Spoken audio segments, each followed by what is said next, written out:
사람은 본래 엄청난 에너지를 지닌 채 태어납니다. 특정한 몇몇 사람이 아니라 모든 사람이 경이로운 에너지로 가득 채워져 세상에 나오는 것입니다. 한 가정의 아기가 태어났을 때를 떠올려 보면 이해가 될 겁니다. 아기가 태어나는 순간부터 그 집안의 분위기는 완전히 달라집니다.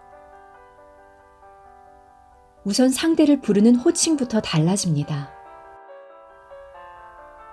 전에는 서로 이름을 부르거나 여보 당신 하던 부부가 아무개 엄마나 아무개 아빠라고 부르게 됩니다.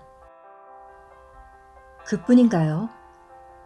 아무개 할머니나 아무개 할아버지라고 부르면서 아기의 이름이 모든 가족의 호칭에 따라 붙습니다. 호칭이 달라지면 신기하게도 그에 걸맞은 분위기와 태도가 저절로 생겨납니다. 가족들이 이름 대신 엄마, 아빠, 할머니, 할아버지라는 호칭으로 불리면서 그 호칭에 어울리는 모습으로 변해가는 것을 보면 확실히 알 수 있습니다. 이렇듯 한 명의 아기가 탄생하는 순간 우리는 이전과 확실히 다른 방식으로 생각하고 행동하게 됩니다. 이런 변화는 본인들보다 주변에 가까운 이웃이나 친척들이 먼저 느끼게 됩니다. 단순히 가족 구성원이 한 명 늘었다는 것만으로 이런 변화가 가능한 걸까요? 그렇지 않습니다. 갓 태어난 아기가 지니고 있는 커다란 생명력이 집안에 생기를 불어넣고 변화를 가져온 것입니다. 그 에너지는 아기가 태어날 때 이미 지니고 있는 것으로 자신과 주변 사람들에게 많은 영향을 끼치게 됩니다. 그런데 우리는 시간이 흐르고 성장함에 따라 에너지를 점점 잃어갑니다. 어린 아이들을 보세요. 날마다 즐겁고 신나는 일들 뿐이죠. 사소한 일에도 재미를 찾고 까르르 웃곤 합니다. 아이들은 어느 가정에서나 생기 넘치는 존재로서 온 가족을 웃게 하고 또 당황하게도 하는 활력소 역할을 합니다. 그토록 쾌활하던 아이는 초등학교를 지나 중학교, 고등학교를 거치면서 차츰 밝은 모습을 잃어갑니다. 지루하고 무뚝뚝한 표정을 짓기도 하고 이유 없이 우울하다며 짜증을 내기도 합니다. 제 방에 틀어박혀서 나오지 않는 날도 늘어가고 가족과의 대화도 귀찮아합니다. 이런 모습은 본래 아이가 지니고 있던 에너지가 약해지고 있다는 증거입니다. 그렇다면 어째서 에너지가 새어나가는 걸까요? 그 이유는 화가 늘어나기 때문입니다. 지나온 시간들을 곰곰이 떠올려 보세요. 1살, 2살 나이를 먹을 때마다 기쁘고 즐거운 시간은 줄어들고 화나고 우울한 시간이 늘어난다는 것을 알아차릴 수 있을 겁니다. 여기서 말하는 화는 분노의 감정만을 뜻하는 게 아닙니다. 원망, 질투, 인색함, 후회 같은 감정들도 모두 화의 감정에 속하는 것들로 우리의 마음을 불편하고 불쾌하게 만드는 감정들이 모두 화입니다. 이 감정에 사로잡히면 우리 몸과 마음을 가득 채우고 있던 에너지가 빠른 속도로 빠져나갑니다. 욕심 또한 에너지를 밖으로 새어나가게 하는 감정입니다. 아무개처럼 예뻐지고 싶어 라든가 재벌이 되고 싶어 라든가 늙지 않았으면 좋겠어 라든가 사람들을 거느리는 높은 지위에 앉고 싶어 등등 사람들은 저마다 이런 욕심 한두 가지는 갖고 살아갑니다. 그리고 이 욕심을 채우는 것을 인생의 목표로 삼아 안간힘을 다하기도 합니다. 하지만 욕심이란 애쓴다고 해서 채워지지 않는 법. 결국엔 채워지지 않는 욕심 때문에 조바심을 내고 우울과 불안에 시달립니다. 그러면서 몸도 마음도 피곤한 상태가 되는데 이것이 바로 에너지를 빼앗긴 반증이라고 할 수 있습니다. 문제는 한번 새어나간 에너지를 다시 원래대로 충전하려면 굉장히 오랜 시간이 걸린다는 것입니다. 더구나 생명력이라는 에너지는 휴대전화 배터리처럼 쉽고 간단한 방법으로는 충전할 수 없습니다. 예를 들어 사람들은 안 좋은 일을 겪거나 심신이 피로하다고 느낄 때 하루 이틀 집에서 휴식을 취합니다. 이런 휴식은 대개 재충전을 위한 것이지요. 며칠 쉬면 나아질 거라고 생각합니다. 그런데 휴식을 취한다고 해서 모두 재충전이 되느냐 하면 그렇지가 않습니다. 오히려 반대의 현상을 낳을 수도 있습니다. 외부와 아무런 접촉도 하지 않고 집에서 푹 쉬었는데 웬일인지 의욕도 없어지고 사람들도 만나기 싫은 경험을 해보았을 것입니다. 에너지를 너무 많이 빼앗겨 심신이 피폐한 상태에서 무조건 휴식을 취하는 것은 해결책이 될 수 없습니다. 아무리 쉬어도 에너지가 충전되기는커녕 그 반대로 더 우울해지기도 합니다. 최근 들어 이런 사람들이 부쩍 늘어나고 있는 것도 사실입니다. 사람의 마음에 에너지를 채우는 것은 자동차에 기름을 넣는 것과는 다릅니다. 마음에 에너지를 채우는 방법과 시간은 일정하지가 않습니다. 사람에 따라, 처한 상황에 따라 금세 채워질 수도 있지만 한없이 기다려야 할 수도 있습니다.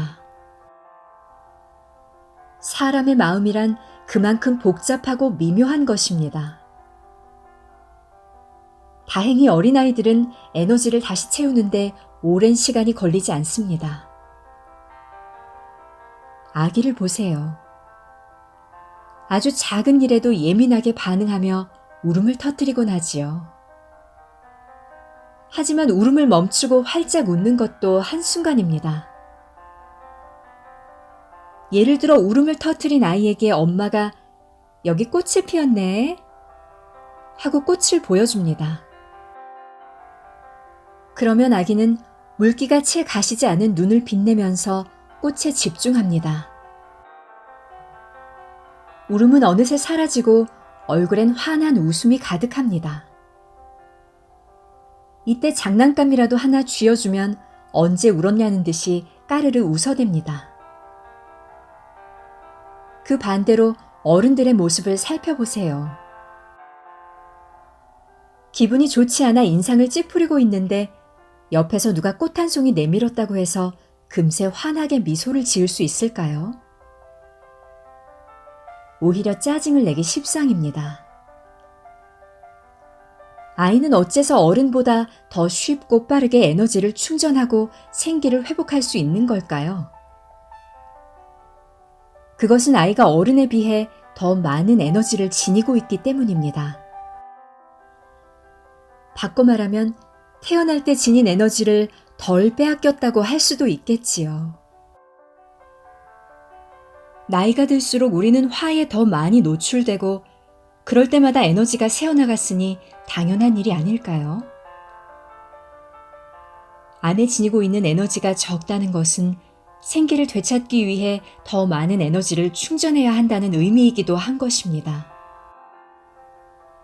어른들은 늘 이런저런 일로 고민하고 후회하고 걱정합니다.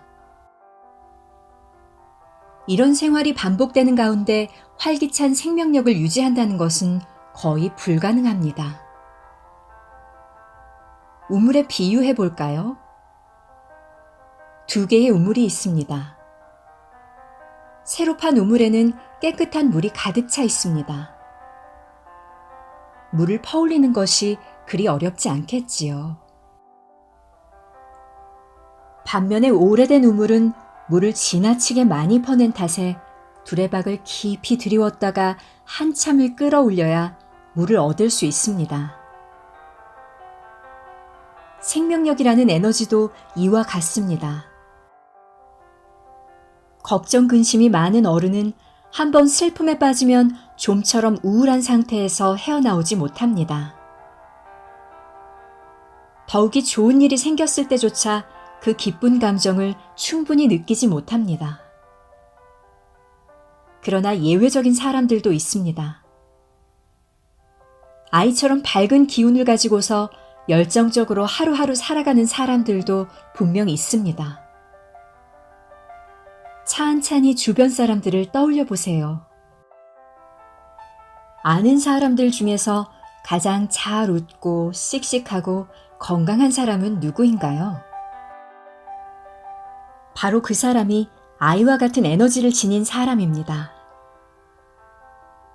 몸과 마음의 에너지가 가득한 사람들의 비밀은 바로 밝음에 있습니다.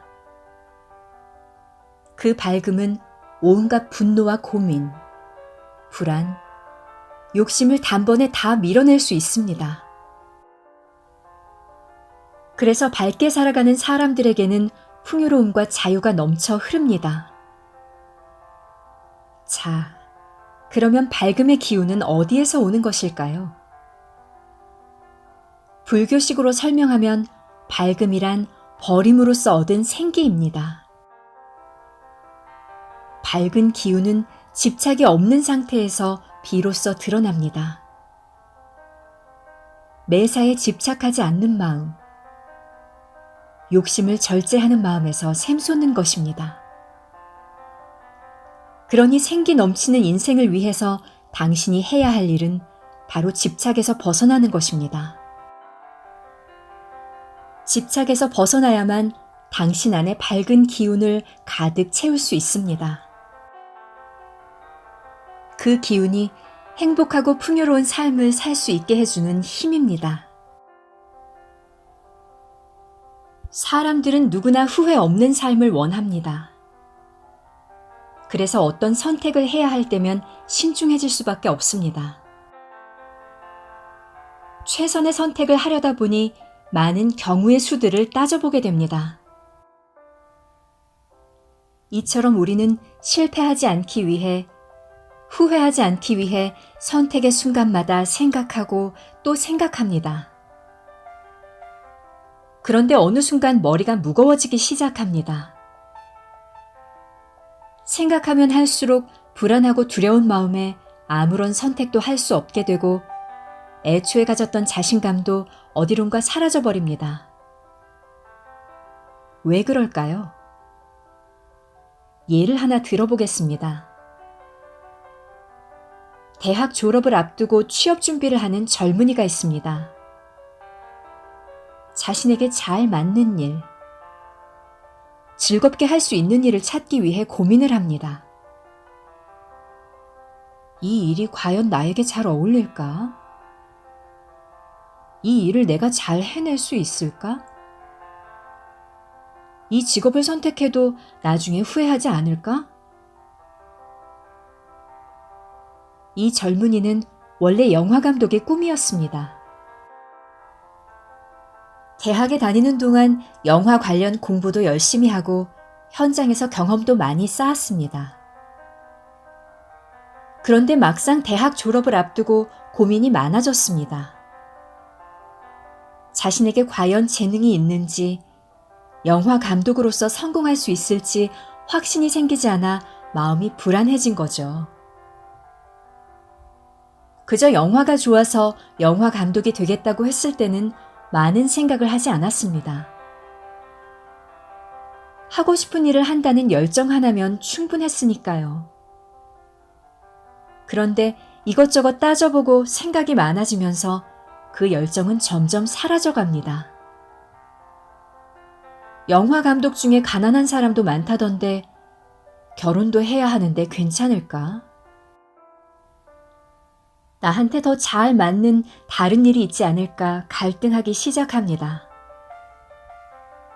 결국 이 젊은이는 영화 감독의 꿈을 포기하고 남들이 좋은 직장이라고 말하는 기업에 입사하기로 합니다.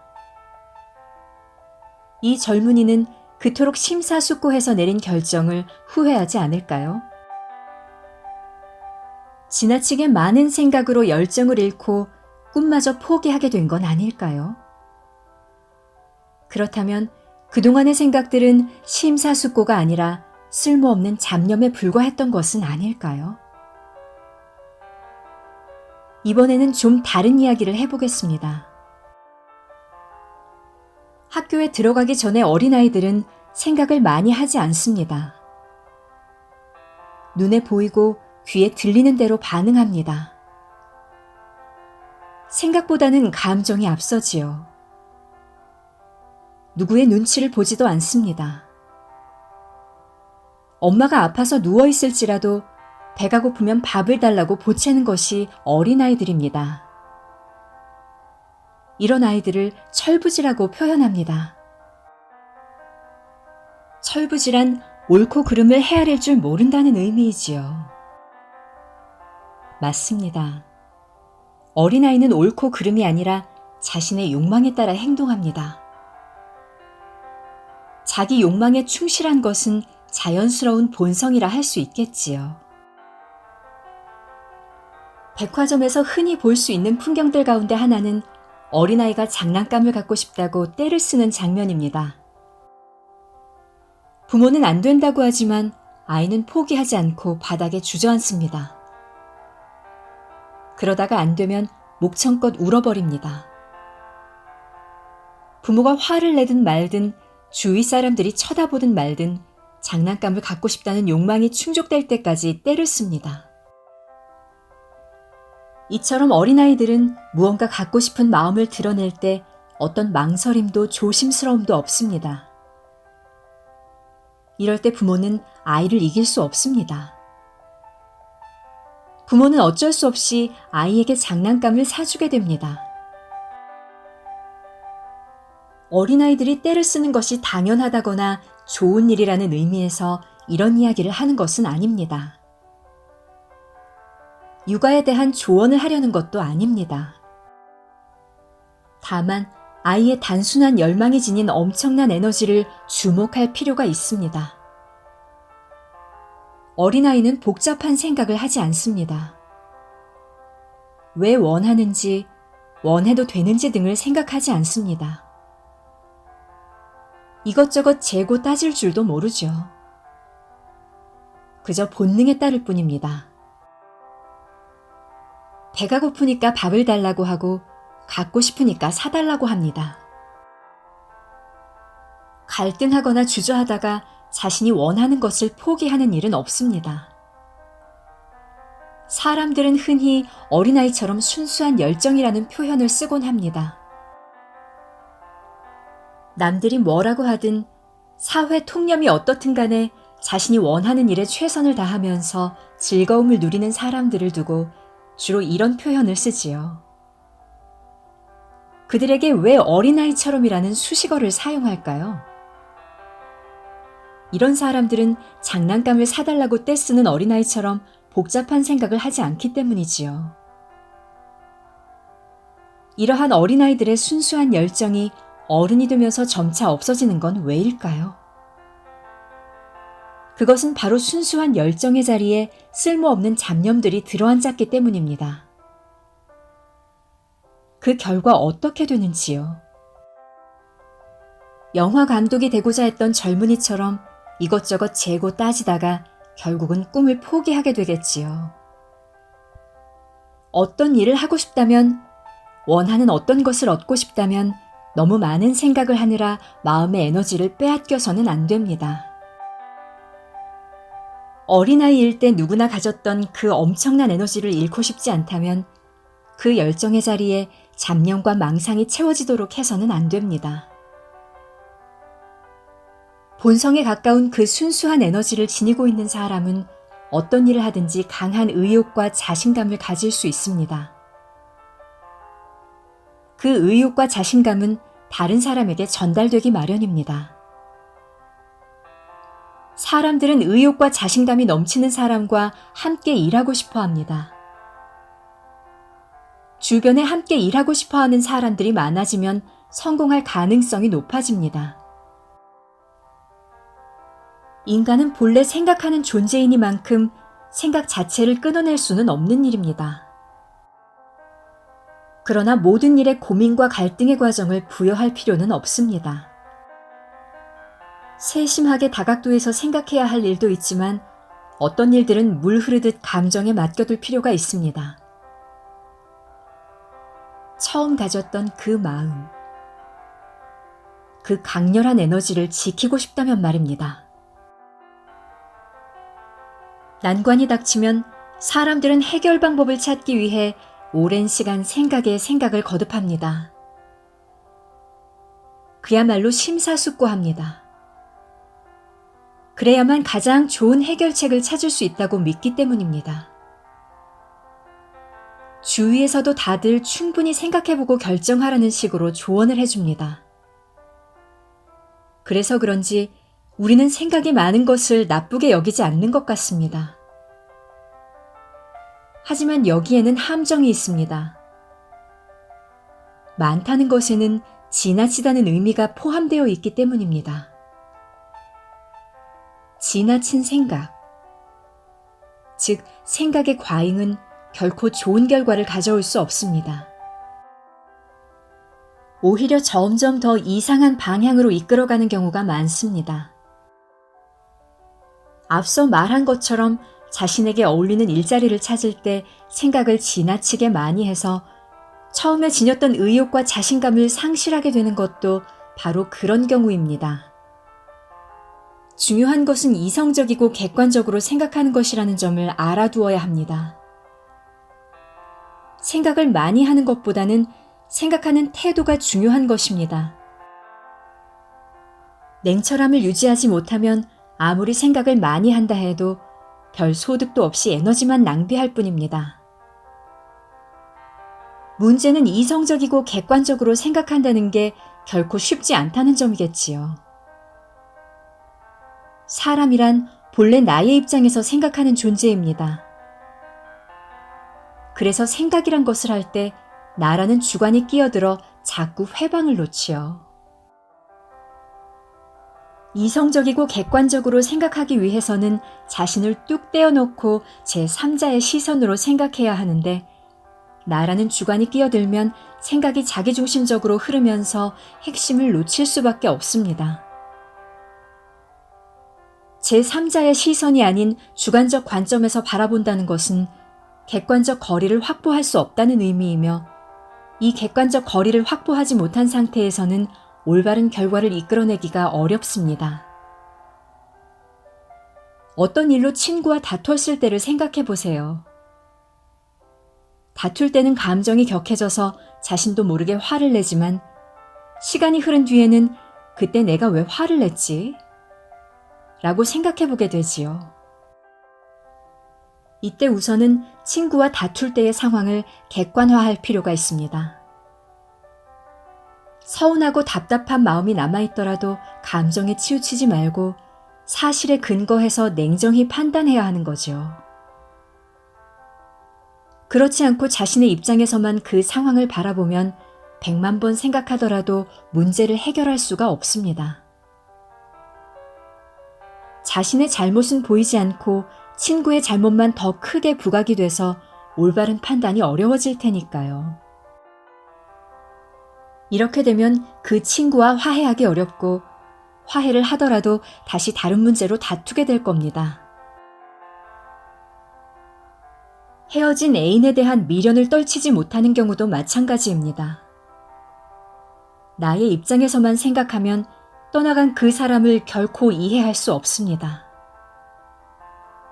자신이 아직 그 사람을 사랑하기 때문에 그 사람도 여전히 자신을 사랑할 거라 믿으려 합니다.